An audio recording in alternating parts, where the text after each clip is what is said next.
Luke, I'm going to ask you to make a brief opening statement, and then we'll open it up for questions. Thanks for being with us.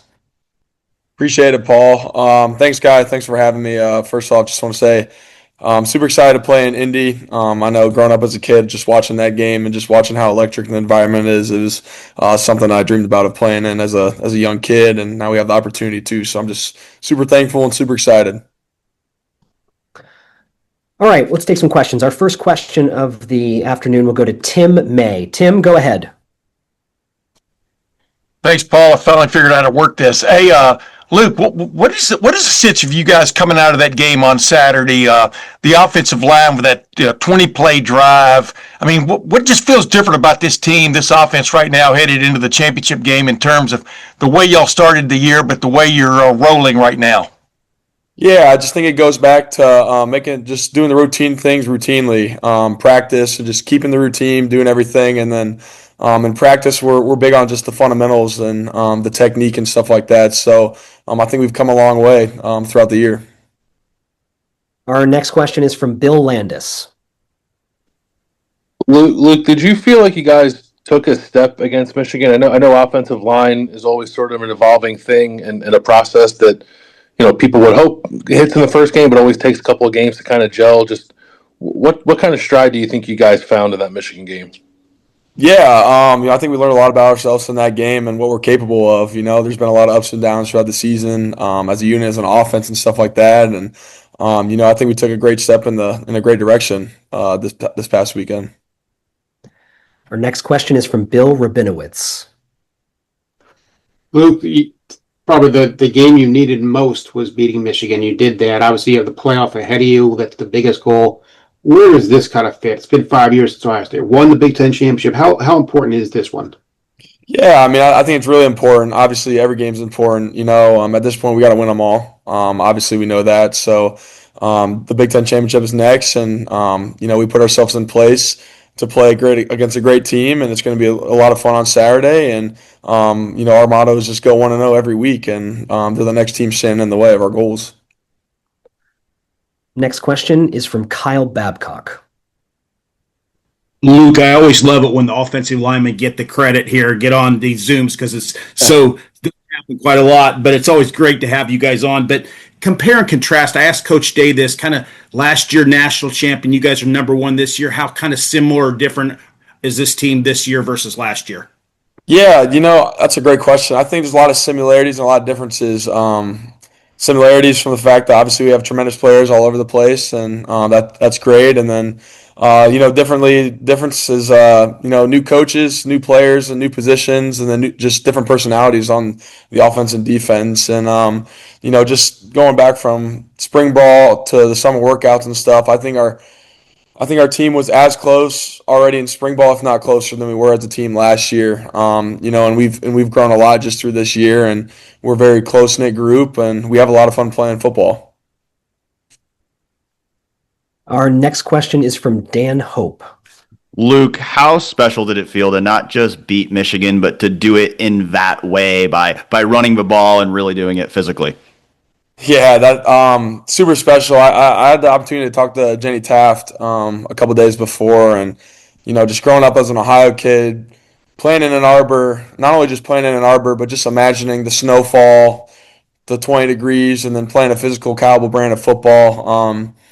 It was a dream. It was a dream that came to reality. Just everything. It was so cool, and just an amazing experiment.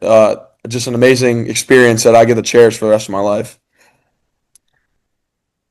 Next question is from Andy Anders.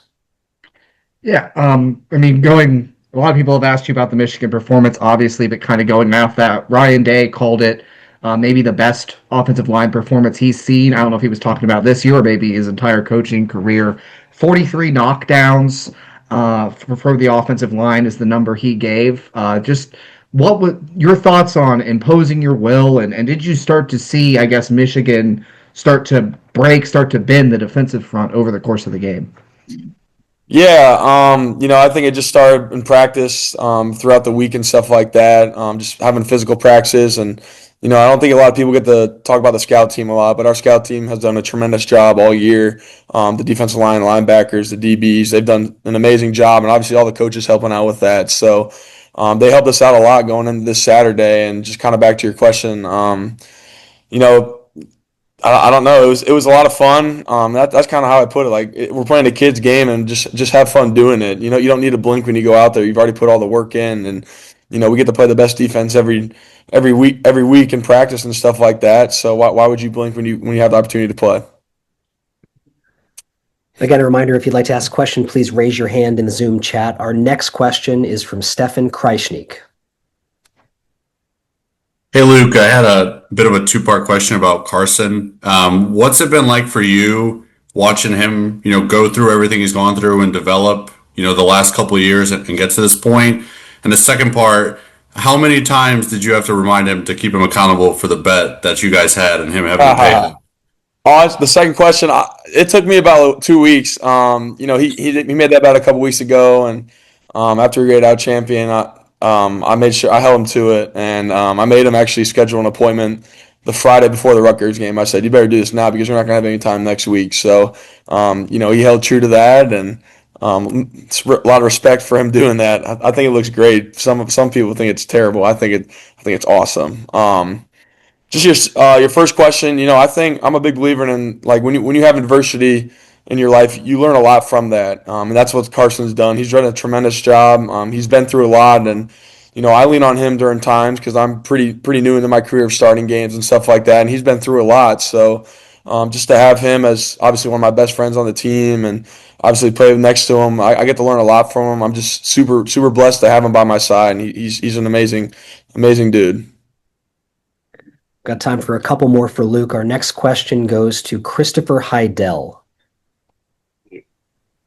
Hi, Luke. This is Chris Heidel from Hermiton Radio in Baltimore. Just talk about this coming Saturday. You guys are I don't want to say the home team, but you're basically playing in a state that everybody loves, Indiana football. So how are you going to keep all the noise and out of that Lucas Oil Stadium that you guys could focus on winning the game? Yeah, I mean, every week we play in environments like that. Obviously playing at Michigan this past weekend.